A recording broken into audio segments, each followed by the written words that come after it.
Selamat malam. Di sini kami dari kelompok Keamanan Cyber kelas G dengan saya Priscilla Gabriela Supit dan teman saya Sofiana Wandari dan saya Delanda Ines Yuta akan mempresentasikan dokumentasi yang telah kami lakukan untuk tugas 2 dalam mata kuliah praktikum keamanan cyber. Jadi di class activity yang pertama di sini kami disuruh untuk mendownload Windows Internal Suite. Di sini kami sudah mendownload aplikasi tersebut, zip filenya di sini bisa dilihat. Lalu selanjutnya di sini kami disuruh untuk menavigasi ke Internal Suite folder yang telah kami ekstrak, sudah kami lakukan tadi, dan membuka TCP View X. Jadi di sini kami akan mencari TCP View X. Seperti yang bisa dilihat di sini. Lalu selanjutnya kami disuruh untuk melihat ISAS-exe.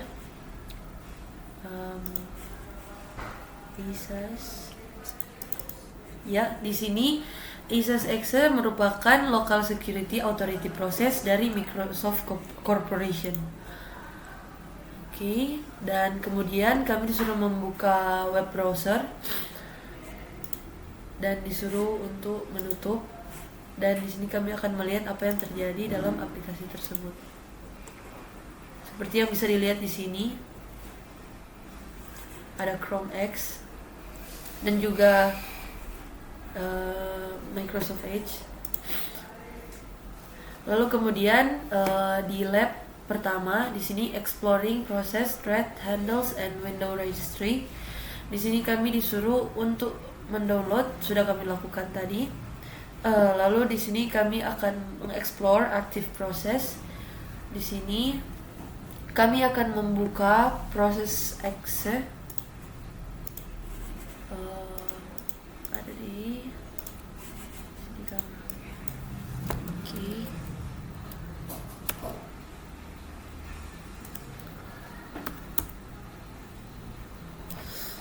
Oke.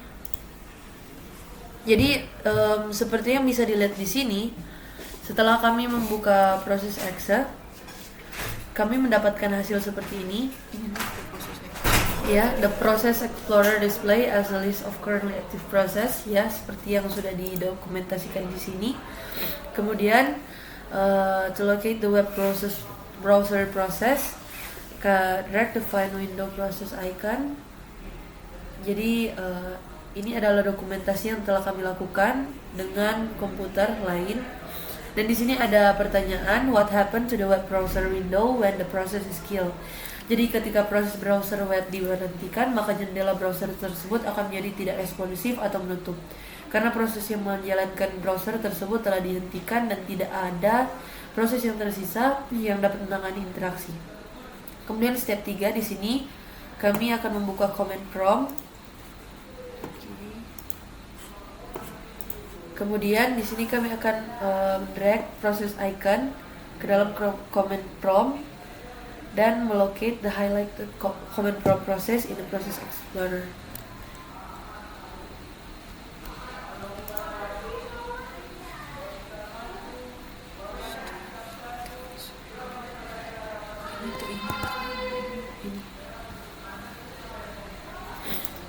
Oke. Jadi seperti yang sudah didokumentasikan oleh teman kami di sini dengan komputernya, ini adalah hasil yang kami dapatkan. Dan pertanyaan yang ada, what happened during the ping process? Saat perintah ping dijalankan di command prompt, proses akan tetap aktif dan memulai komunikasi jaringan dengan alamat yang dituju. Kemudian di sini right click the command X and select kill process. What happened to the child process Conos X? Ketika proses AMD X dihentikan dengan opsi kill process, semua proses anaknya termasuk yang disebutkan tadi juga akan diberhentikan secara otomatis. Kemudian part 2 di sini explore threads. Kami akan membuka command prompt in process explorer window, right click on Command X and select property. Anjir, kayak Mulai dari sini. Oh iya, sorry. Ya sudah rekam itu. Nggak, nanti gue potong. Gimana ya? Oke, kita lanjut ke step 2, explore and active process. Yang pertama, navigate the system suite folder with all the extract file, open process exe. Baru sudah, kami sudah lakukan, kami sudah accept the process. Ini tampilan dari proses exe, aktif proses yang terdapat di dalam laptop ini. Lalu kita akan membuka web browser Dan kembali, drag itu ke dalam DP, mana-mana aja yang aktif ke atas. Ini tampilan, kami tadi sudah mendrag proses icon. Di sini terdapat tampilan Chrome exe yang telah aktif. Lalu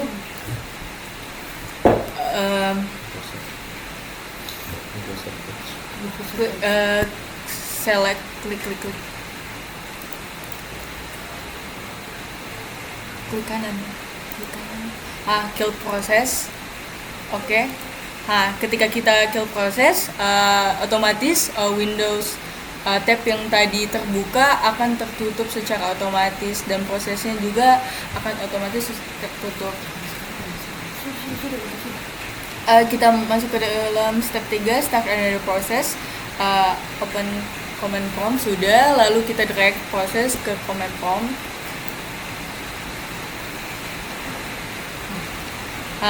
Di sini terlihat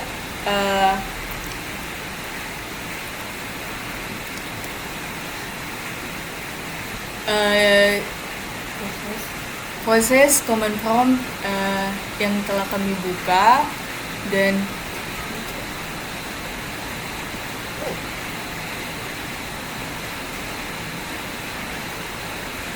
baru kita cari conhost exe.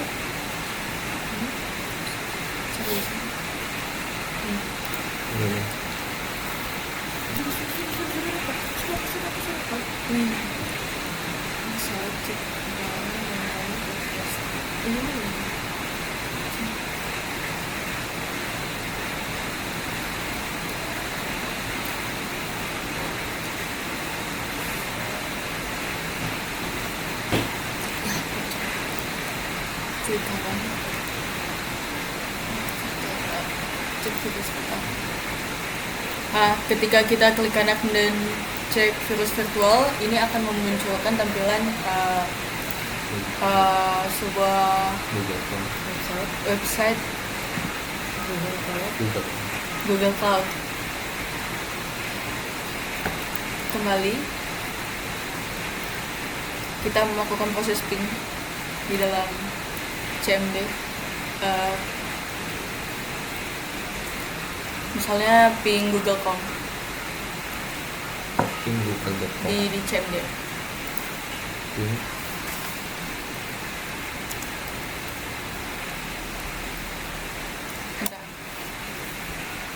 Ini adalah tampilan-tampilan TCP/IP yang sedang aktif dalam Google.com.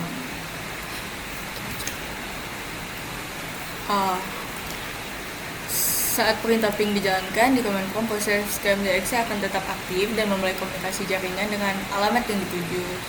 Di proses explore, aktivitas ini akan terlihat di bawah proses CMD-exe.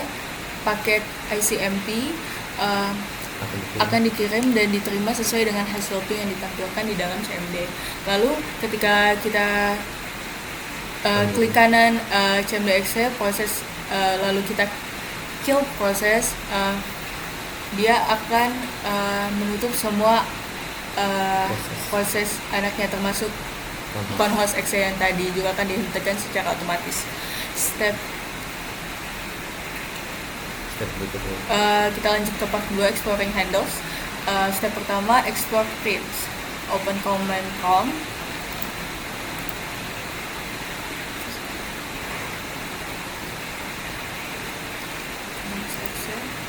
Conhost Excel, klik kanan, properties, klik di tricks.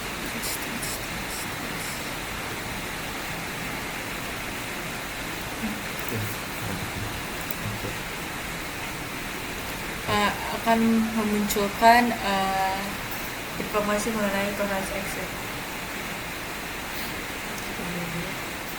Jadi untuk pertanyaan di part ini, examine the detail of the thread, what the type of information is available in the property windows.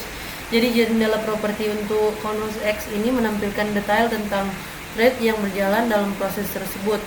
Daftar thread mencakup beberapa informasi penting seperti PID yang merupakan identifikasi unik untuk setiap thread.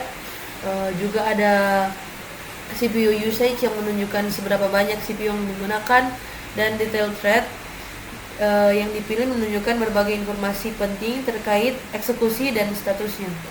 Thread dengan TID ini memiliki ID unik tersebut dan mulai berjalan pada pukul waktu yang ditunjukkan di sini, dan pada tanggal yang sudah ditunjukkan juga. Saat ini thread berada dalam keadaan wait user request. Lalu kita akan lanjut ke step kedua, explore handle. Di sini kita akan membuka proses explore seperti yang di sini.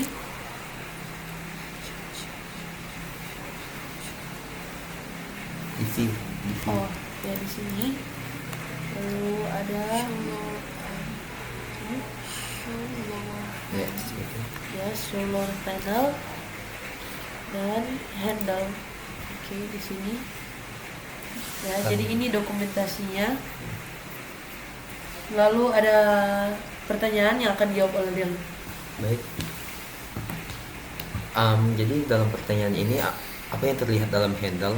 Nah, dalam handle ini terlihat menunjukkan bahwa Conhost Exe menangani input atau output konsol yang berinteraksi dengan file system, registry, dan objek sinkronasi Windows. Nah, dalam hal ini, perilaku normal untuk proses Conhost Exe yang bertugas menjalankan command prompt dan aplikasi berbasis konsol lainnya. Nah, selanjutnya di sini part 3, exploring window registry. Di step 1 ini kita diminta untuk mengakses window registry. Jadi caranya kita tekan start, lalu kita search select edit.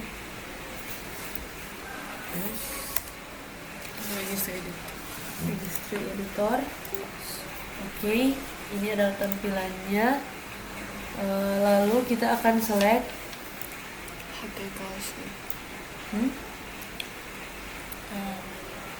komputer.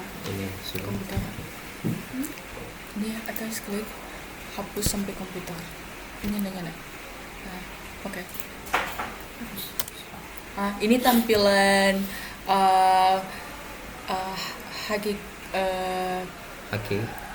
yang ini adalah tampilan dari browser kita, source kita yang bisa kita pilih di sini. Di sini ada beberapa pilihan, yaitu Haki Classes Root, di mana di sini merupakan subclass atau subkey dari Haki Local Machine Software. Bisa kita tekan di sini. Jadi ini adalah semua folder yang tercakup dalam Haki Classes Root. Lalu ada juga Haki Current User seperti yang bisa kita lihat di sini. Jadi in a previous step you had set the EULA for Process Explorer. Navigate to the EULA Execute Registry key for Process Explorer. Nah, ini adalah dokumentasinya. Buka EULA. Di sini.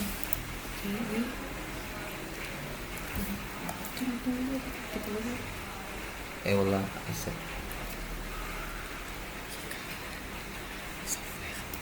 Hakikat mau di software. Cari software.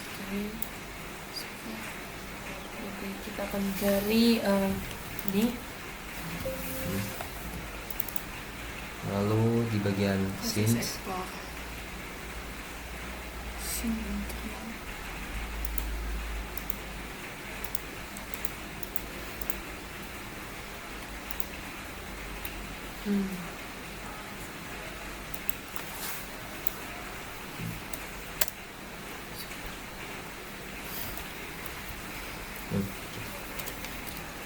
Nah, kita langsung saja ketik rootnya.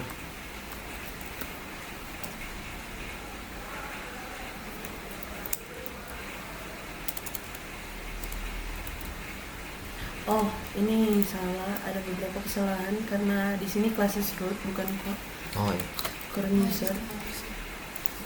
karena user lalu di software. Lalu di software.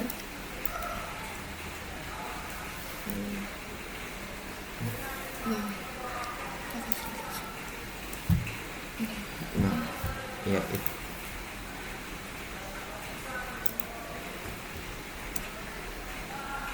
Software ini tadi tuh muncul.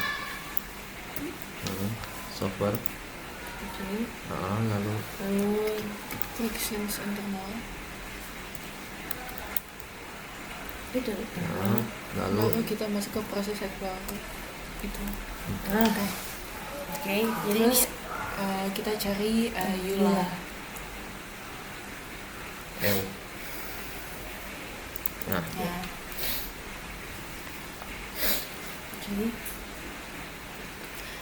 karena value datanya sudah 1, kita ganti menjadi 0. Baru kita oke. oke. Nah, jadi di sini ada pertanyaan, what is value for the registry key in the data column? Ini adalah nilai untuk kunci registry Yula accepted di kolom data. Itu adalah 0. Dan when you open the process explorer, what did you see? Jadi apa yang kami lihat dalam proses explorer di sini adalah semua proses yang sedang berjalan, penggunaan CPU dan memori mereka, serta informasi tentang thread, handles dan lain-lain. Oke, kita lanjut ke lab create user account. Di sini kami sudah membuat user account dan kami sudah menghapus beberapa user account. Jadi kami sudah mendokumentasikan hal tersebut dalam dokumentasi kami di sini, akan dijelaskan oleh. Oke, yang pertama kita akan meng-create account. Kita Langsung saja seperti ini di dalam dokumentasi. Oh, klik start. Ini dokumentasi saja. Oh, oke. kasih aku yang berbicara sampai pembuatan. Jadi untuk pembuatannya itu kita akan klik start. Kita akan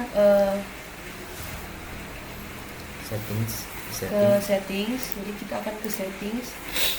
Lalu kita akan ke account Terus di other user dan kita akan Tidak. membuat account baru di sini. oke. Itu untuk dokumentasi singkat, tapi ini adalah dokumentasi Accountnya yang bernama CyberOps user. Baru the user with owners could manage other user. Bukan yang user accounts. User account. Terus Di sini kami sudah membuat dan ini tampilannya manage window. Ini ada beberapa user yang telah kami buat. Ada CyberOps user dan juga user 1. Ini tahapannya dari settings baru sampai kami buat accountnya. Jadi what type of user account you just create, itu adalah standard user. Baru jika kita navigate ke folder C yang baru kita buka folder user, akan memunculkan akun-akun yang telah kami buat. Baru open the folder that belongs to CyberOps user. I click the folder and click Properties tab. were you able to access the folder. Jadi saat mencoba membuka folder yang dimiliki oleh CyberOps user, aksesnya ditolak karena user 1 tidak memiliki izin yang cukup untuk mengakses folder CyberOps user tersebut. Ini disebabkan oleh pengaturan keamanan Windows yang membatasi akses folder dari CyberOps user. Baru navigate to the user folder item. Click folder and select properties. Click security type which group user have full control of this folder. User 1 tidak dapat mengakses folder user untuk bisa membuka folder user. User 1 harus memiliki izin terlebih dahulu. Lalu kita jadi kita akan lanjut ke part 2. Nah, di dalam part 2 itu yaitu kita mereview user akun property. Nah, jadi kita akan membuka control panel.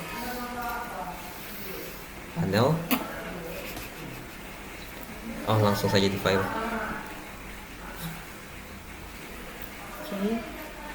Maaf sebelumnya.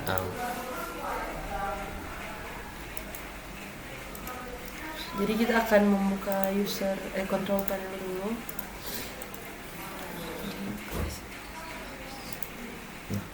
Ke bawah lagi.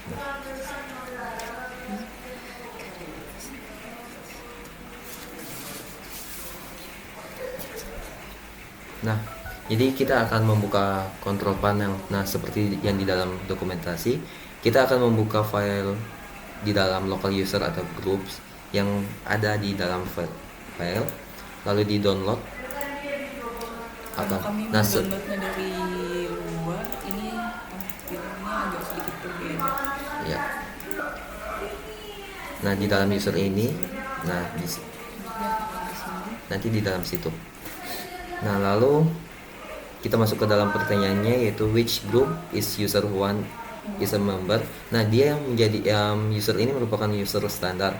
Nah, sedangkan which group is this user a member of, itu adalah administrator.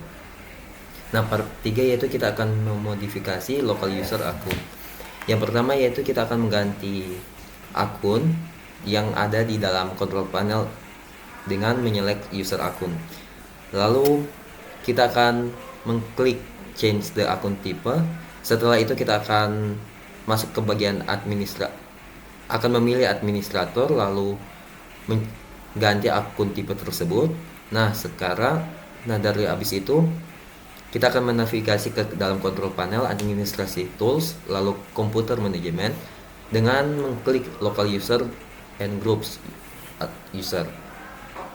Nah, ini seperti dalam dokumentasi yang sudah dibuat. Yang pertama ada dalam user 1 ini kita akan mengganti menjadi administrator, lalu berikutnya kita akan mengganti user tersebut. Nah, ini merupakan dokumentasinya.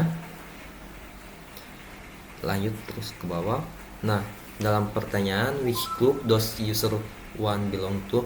Nah, karena tadi kita sudah mengganti ke administrator, berarti user itu akan menjadi administrator, dan kita akan menghapus akun tersebut.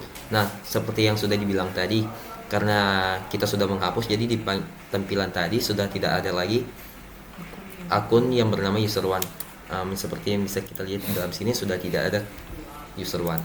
Nah, setelah itu ada refleksi di mana why is it important to protect all akun with strong password. Nah, jawabannya itu tentu saja untuk melindungi semua akun dengan kata sandi yang kuat sangat penting untuk mencegah akses tanpa izin. Nah, untuk pertanyaan kedua, kenapa kita harus membuat akun with standard privilege? Karena penggunaan dengan standar itu dapat membatasi akses mereka ke sistem secara keseluruhan, mengurangi risiko kesalahan atau penyalahgunaan yang dapat menyebabkan kerusakan atau kebocoran data. Selanjutnya di sini ada lab untuk using menu PowerShell, di mana kita akan mengakses PowerShell console. Di sini kita akan membuka dulu PowerShell dengan format administrator. Oke, jadi kita akan membuka lagi dengan format administrator dan juga command prompt. Dan juga di sini ada command prompt dan format yang sama, ya. Lalu kita kita akan mengklik mencek directory di dalam Hah? ya Oke, ini merupakan direkturnya. sini clear. Oke. Ditampilkan hal yang sama. Jadi di sini ada pertanyaan, what are the output to the dir command? Di sini output dari dir adalah daftar file dan direktori di lokasi saat ini. Lalu di sini kami disuruh untuk mencoba beberapa command yang lain such as ping, cd, and icon ipconfig. Jadi untuk ping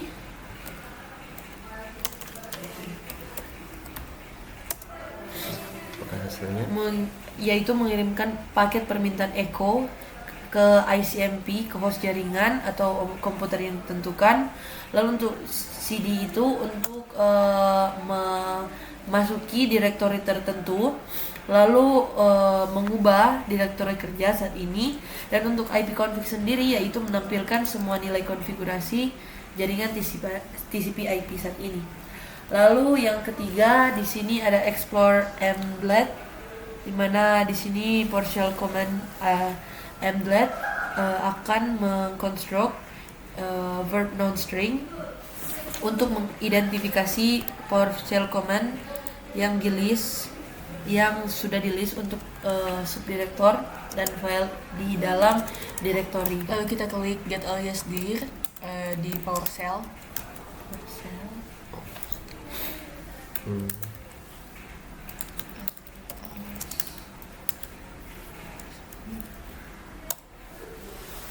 Oke.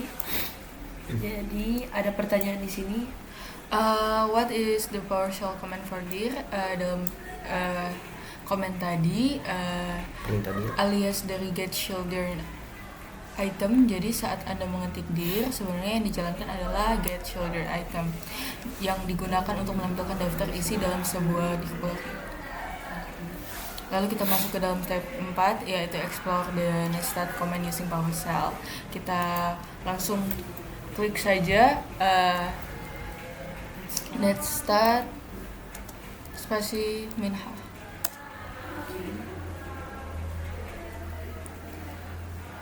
Oh, sorry, maaf, salah. Nah, Ini adalah tampilan dari komen netstat. ya Minat. netstat tadi. Lalu sekarang kita masuk ke berikut yaitu netstat Netstat min upno. min r, ya kan? Ini merupakan hasilnya.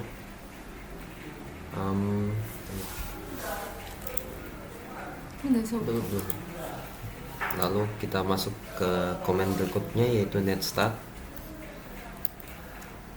upno.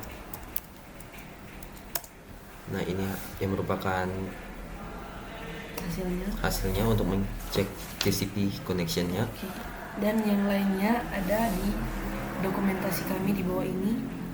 Dan ada pertanyaan. Nah, untuk pertanyaannya yaitu what is the IPv4 gateway? Nah, jadi IP kita yaitu berada di dalam 192.168.1.1. Lalu apa informasi yang dapat kita dapatkan dalam detail dan properti? Nah, dalam informasi itu kita akan mendapatkan seperti detail tab, lalu yang berisi text manager. Nah, dan yang kedua yaitu kita akan yang berisi text manager, lalu ada PID, lalu juga kita akan bisa melihat process name, PID, status, username, CPU, dan lain-lain. Lalu yang kedua yaitu property dialog box, yang dimana kita dapat melihat property dialog seperti general tab, file location, file size, original file name, dan lain-lain. Nah, teks pada langkah berikut yaitu kita akan membuka file recycle bin menggunakan PowerShell. Nah, di sini kita akan meng-clear recycle bin yang bisa kita langsung ketik di sini.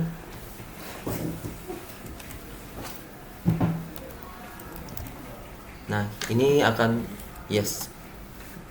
Nah, jadi kita sudah meng-clear semuanya dan dapat lihat di sini dokumentasinya. Lalu pertanyaannya, apa yang akan terjadi pada file di recycle bin? Nah, file di recycle bin dihapus permanen. Nah, untuk refleksinya, Proposal was developed for text automation and configuration management using the Internet Research Command, the UCL. UCL used to simplify your text as a security analyst, record your findings. Nah, yang kita temukan yaitu satu seperti get process, lalu get event log, lalu ada testnet connection, lalu ada get net root, lalu ada get child item. Lalu selanjutnya di sini Lab Window Task Manager, di mana di sini kita akan melihat kerja dari proses tab. Di sini kita akan membuka command prompt dan web browser Microsoft Edge untuk lab ini. Jadi di sini ada dokumentasi yang sudah kami lakukan, di mana kami buka Task Manager terlebih dahulu dan melihat proses apa yang sedang terjadi di dalam laptop tersebut. Jadi ada pertanyaan, what happened to the file and the recycle bins? Yaitu administrator dan juga command prompt. Jika klik kanan pada console window host and select property, what is the location of this file name and location of this process, yaitu ada di C/Windows/System32. Baru close the command prompt window. Apa yang terjadi, proses akan berhapus dan tidak lagi terdaftar di Task Manager. Lalu yang kedua di sini ada click the memory heading. Di sini ada dokumentasi terkait dan ada pertanyaan. Jadi what effect does this have on the columns? Di sini jika kita mengklik judul memori ini akan menyebabkan proses diurutkan berdasarkan jumlah memori yang digunakan setiap proses. Selanjutnya ada dokumentasi kami di sini untuk memory heading dan juga persen yang sudah kami locate. Dan ada pertanyaan yang akan langsung kami jawab. Untuk pertanyaan pertama, what effect does this have on the memory column? Nah, dalam kolom sekarang menampilkan penggunaan memori dalam nilai presentasi. Lalu bagaimana cara kita untuk menggunakannya? Nah, dalam itu kita menampilkan proses dengan cara ini dapat membantu administrator dalam menentukan layanan apa yang mungkin menjadi penyebab masalah memori dengan menunjukkan berapa banyak memori yang tersedia yang digunakan oleh setiap layanan. Nah, lalu kita akan kembali ke Text Manager, lalu klik the name heading seperti yang ada di dalam dokumentasi. Nah, untuk pertanyaannya, double klik the Microsoft Edge, what happened? Yang terjadi yaitu jendela browse web baru terbuka dan Text Manager di minimize. Lalu kita akan mengklik kanan Microsoft Edge dan select end text. Nah, jadi apa yang akan terjadi? Semua jendela Microsoft Edge ditutup. Nah, kita masuk ke part 2 yaitu working in the service tab. Yang pertama yaitu kita akan mengklik the service tab.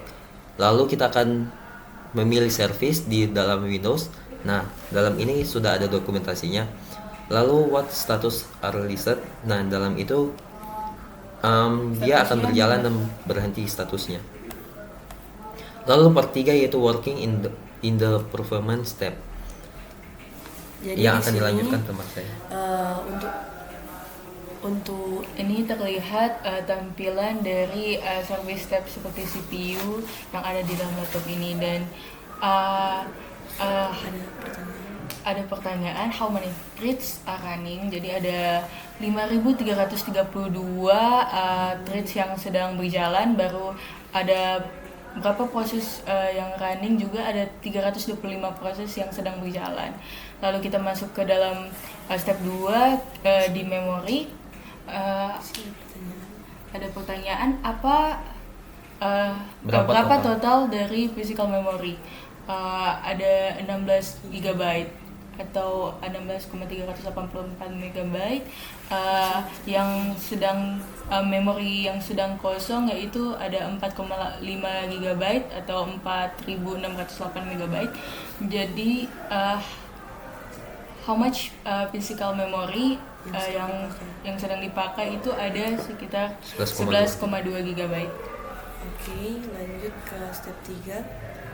yaitu kita akan mengklik Ethernet chart di sebelah kiri. Nah, seperti yang sudah ada di dalam dokumentasi. Lalu apa yang akan terjadi? Nah, what is the link speed? Nah, dalam speednya itu yaitu 0 kilobyte. Lalu what is the IPv4 address of the PC, yaitu 192.168.56.1. Lalu pada step 4 yaitu kita akan mengklik open source Ini resource tampilannya. monitor. Ini tampilannya. Lalu untuk refleksinya, why is it important for an administrator to understand how to work with the text manager? Nah, penting bagi seorang administrator untuk memahami cara kerja dalam manajer tugas, karena hal itu memungkinkan mereka untuk memahami kinerja sebuah sistem.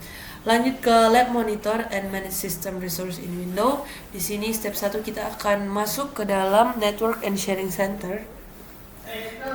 Lalu di sini untuk step 2 kita akan lanjut ke dalam network connection. Di sini kita bisa melihat koneksi-koneksi yang ada.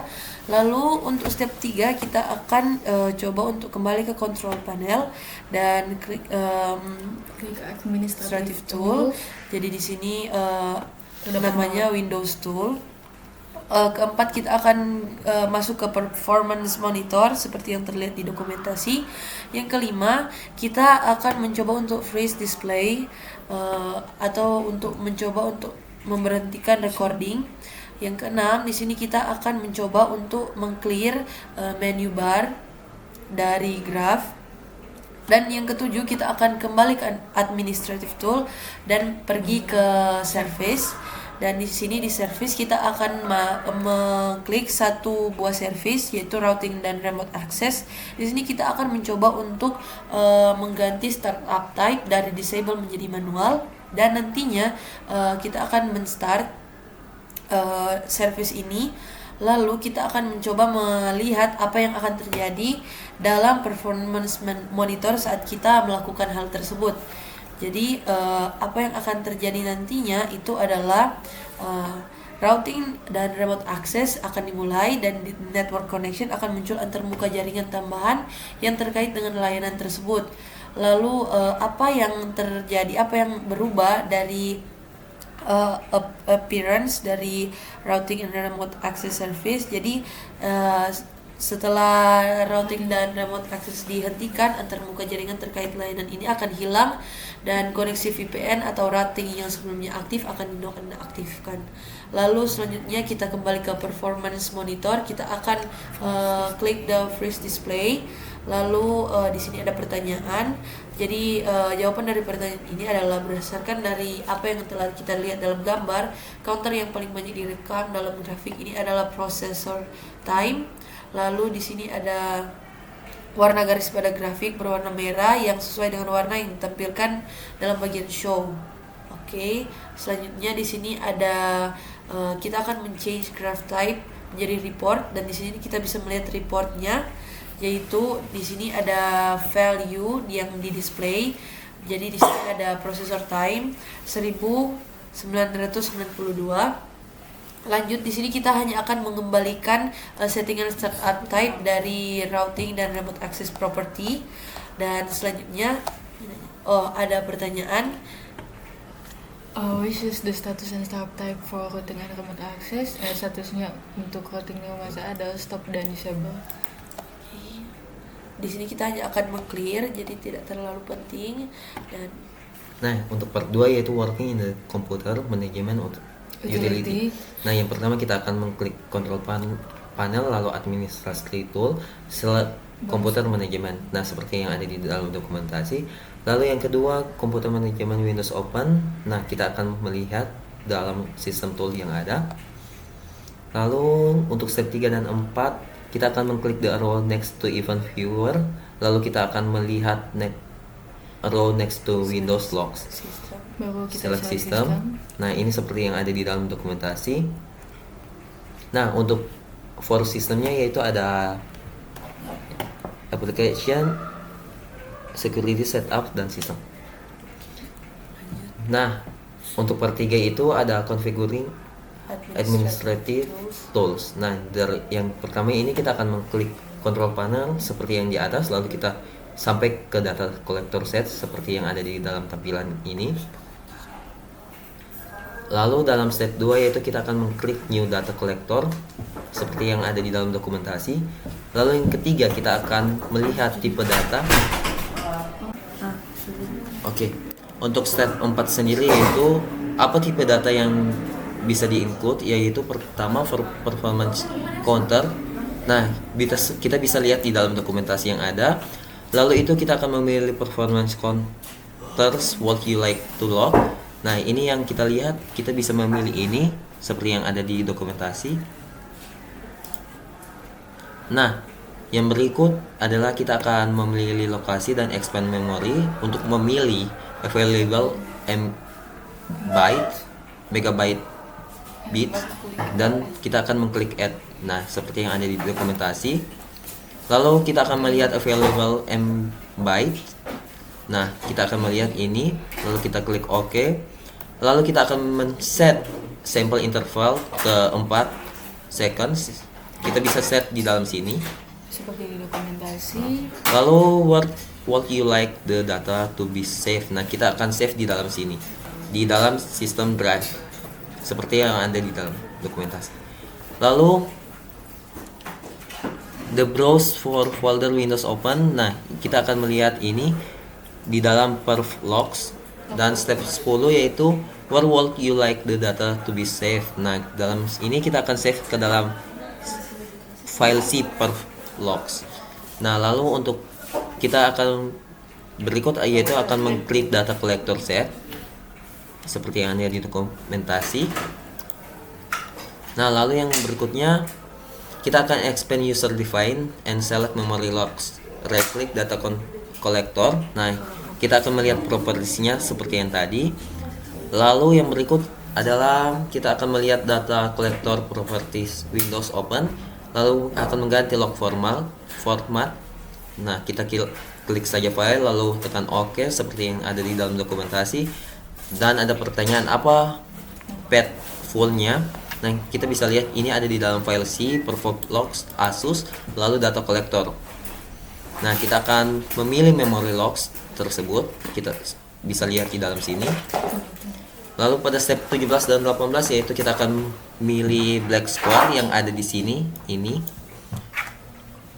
Nah, kita akan melihat dan ada pertanyaan apa yang berbeda dalam memory logs icon setelah kita mengklik black square-nya, yaitu akan muncul sebuah tanda output yang berisi full path file example. Lalu pada step 19 kita akan membuka file tersebut yang di dalam folder. Nah, kita akan melihat akan ada pertanyaan di mana what does the column var has to the ratio. Nah, dalam kolom paling kanan dalam file CSV yang ditampilkan menunjukkan jumlah memori yang tersedia dalam megabyte pada sistem. Dalam gambar ini nilainya adalah 5866 seperti yang ada di dokumentasi, yang kemungkinan berarti ada 5866 megabyte. Lalu pada step 20 dan 21 yaitu kita akan menghapus file log tersebut. Nah, dan step 2 sampai 25 yaitu kita akan migrate. Nah, ini hasil dokumentasi. Sekian dari kami, terima kasih. Halo Pak, sudah sebentar